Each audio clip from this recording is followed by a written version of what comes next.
Bonjour à tous, bienvenue sur BBI Boss Business Interview, le rendez-vous des acteurs économiques à impact positif dédié aux chefs d'entreprise. Aujourd'hui, j'ai le plaisir de recevoir Monsieur Fall Makhtar, qui est le fondateur de Sen Généalogie, une entreprise qui est spécialisée en création d'arbres généalogiques alliant approche scientifique, artistique et surtout culturelle. Bonjour Monsieur Fall. Bonjour Madame Emma. Un véritable plaisir de vous recevoir sur ce plateau. Tout le plaisir est pour moi d'être en face de la plus belle voix du Sénégal actuellement. Merci beaucoup, c'est Oui. gentil.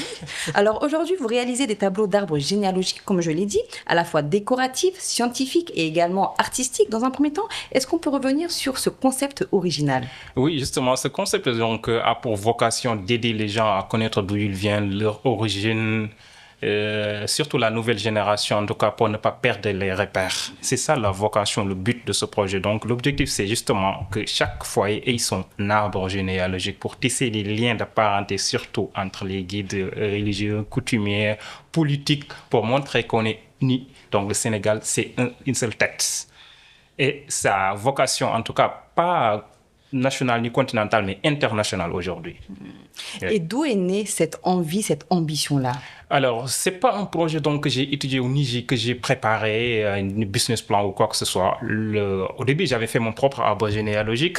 Et puis, je l'ai scotché à la maison. Mais à chaque fois, quand j'avais des invités, ils disaient que c'était très joli, ils en voulaient. Et bien voilà, je me suis dit, pourquoi pas essayer de sortir ça, de commercialiser ce projet. Donc, c'est dans ce sens donc, que j'ai commencé à le développer et de faire des arbres généalogiques pour rendre hommage au prophète Mohammed, aux guides religieux et coutumiers et culturels, politiques de ce pays. C'est comme ça que c'est parti. Une très belle histoire et aussi une très belle initiative. Vous avez réussi à répondre à aujourd'hui un besoin par rapport aux familles, par rapport à cette généalogie-là qui retrace la descendance d'une personne. Évidemment, parce qu'il faut dire quand même, j'ai aidé beaucoup de gens à retrouver leur généalogie.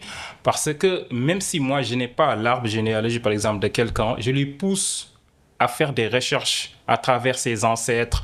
Parce que dans chaque foyer, il y a toujours une personne âgée qui détient les informations.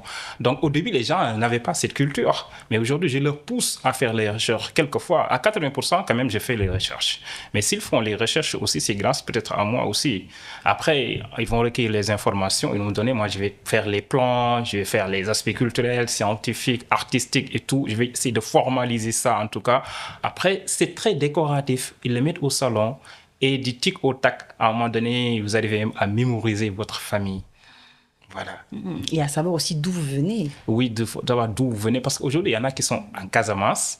Ils sont originaires du Wallo. Certains sont originaires d'ici.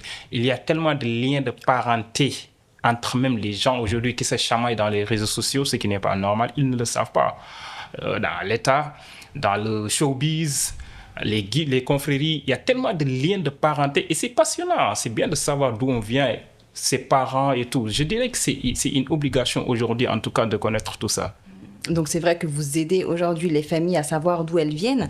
En quoi ces créations aident-elles justement ces familles sur l'aspect de la connaissance de soi, sur l'aspect aussi généalogique réel par rapport aux créations que vous présentez?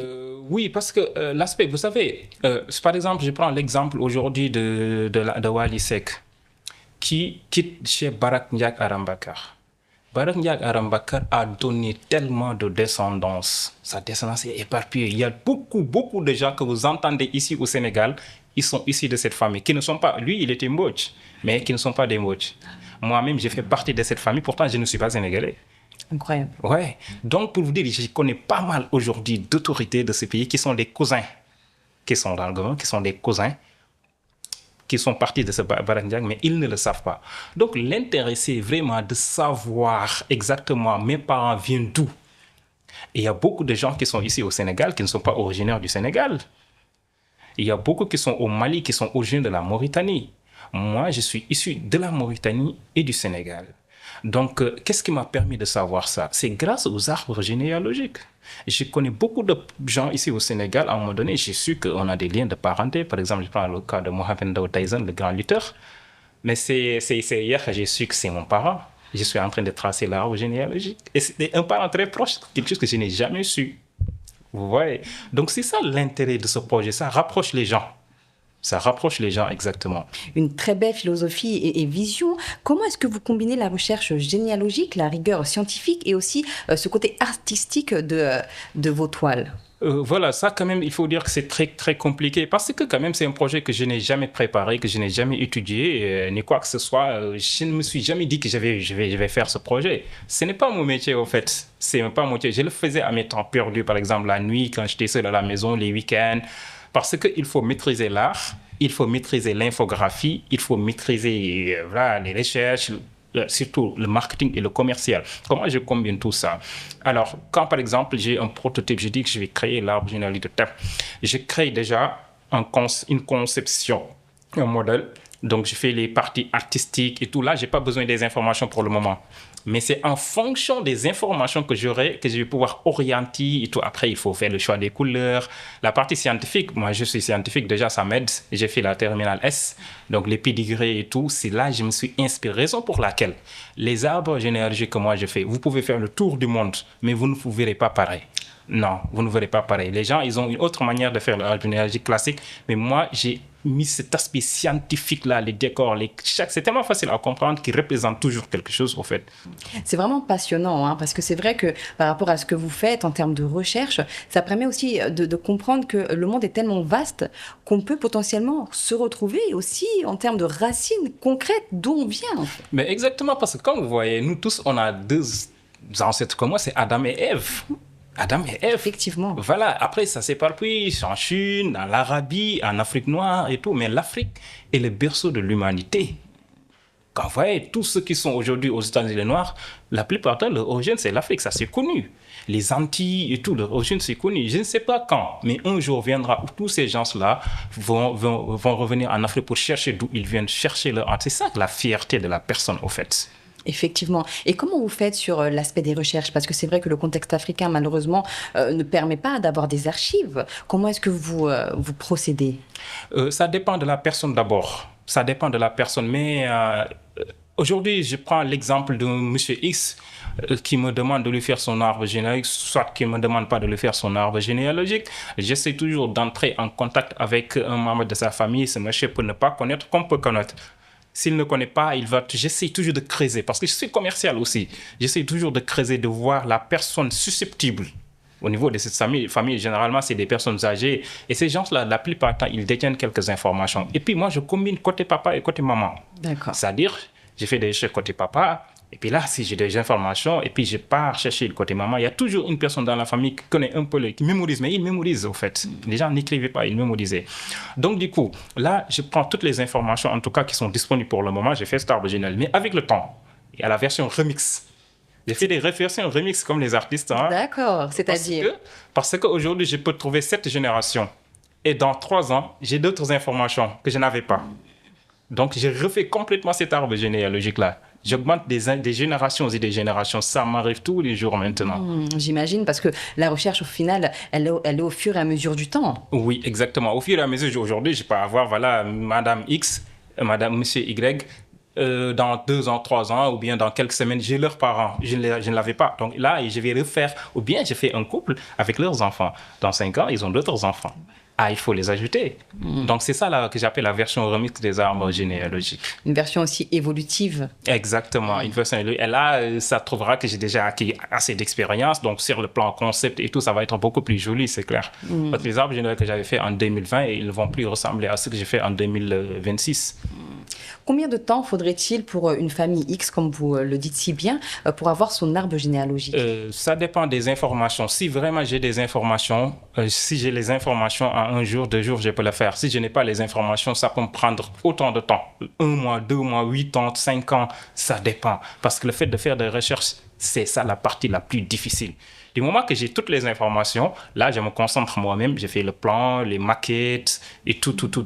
Parce que je ne peux pas faire l'ensemble des maquettes sans les informations. Bien sûr. Il y a toujours des orientations à refaire après. Voilà. Vous travaillez également sur des arbres généalogiques religieux et coutumiers. Pourquoi est-ce que c'est important pour vous et qu'est-ce que ça représente? Oui, ça c'est important parce que aussi, il faut dire que le Sénégal, c'est un grand pays religieux et confrérique. Aujourd'hui, quelquefois, on a tendance à faire diviser les gens, ce qui n'est pas, parce que je prends l'exemple de Cheikh Ahmadou Bamba, mais Cheikh Ahmadou Bamba, il est cousin direct à Seydi Hadji Malick. Donc, deux fois que les gens ne connaissent pas, beaucoup pensent qu'ils sont, donc ils ont des liens de parenté entre Mamaram. Non, pas seulement Mamaram, certes Mamaram, mais il y a un autre lien de Sénéba Gaye, Serindam, Demba Matar Lo, et qui leur mène d'ailleurs vers le prophète Mohammed sallallahu alayhi wa sallam. Et d'ailleurs, dans cette branche familiale, il y a Albouri Ndiaye, il y a Ladjor, il y a beaucoup d'autorités aujourd'hui que je peux sortir qui sont issues de cette même famille. C'est pour leur montrer que il faut qu'ils essayent d'arrêter les divisions. Ces gens, ils sont uniques, leur vocation était vraiment bel et bien positive. C'est de rassembler les gens. Voilà, c'est un symbole de paix, je dirais, et de stabilité. Exactement, et c'est ça que j'allais dire en fait. Au-delà de l'aspect recherche, il y a aussi cette ambition et cette volonté de rassembler et de fédérer toute la communauté sénégalaise. Exactement, c'est ça justement le but. Ouais. Une dernière question, quelles seraient vos ambitions pour les années à venir pour Sen Généalogie? Alors, Sen Généalogie, en tout cas, a une vocation internationale, comme je vous l'ai dit. Aujourd'hui, il y a les grandes stars américaines qui cherchent à savoir d'où ils viennent. Donc, c'est vrai qu'on a lancé ce projet au Sénégal, mais aujourd'hui, on le fait en Mauritanie et peut-être demain, après-demain, on le fera au Ghana, en Gambie, aux États-Unis, au Maroc. Donc, l'objectif, c'est vraiment toute personne comme un héritage qui a envie de connaître ses racines, d'où ils viennent. Aujourd'hui, Sen Généalogie vous met tout sur place. Et puis, du point de vue commercial, donc voilà, je pense qu'avec le temps, on va faire d'autres ventes aux enchères, en tout cas pour en tirer, parce que c'est un projet où je dépense beaucoup d'argent, qui est très difficile, qui me prend quasiment tout mon temps aujourd'hui. Si vraiment je me concentre et que je veux que ça soit réaliste, ça me prend beaucoup de temps. Il faut qu'il y ait des retombées économiques, évidemment.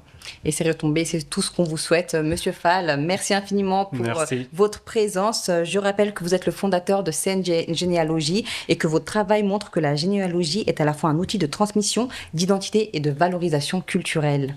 Merci. Merci à vous d'avoir regardé cette interview jusqu'à la fin et je vous dis à très vite pour une nouvelle émission de BBI.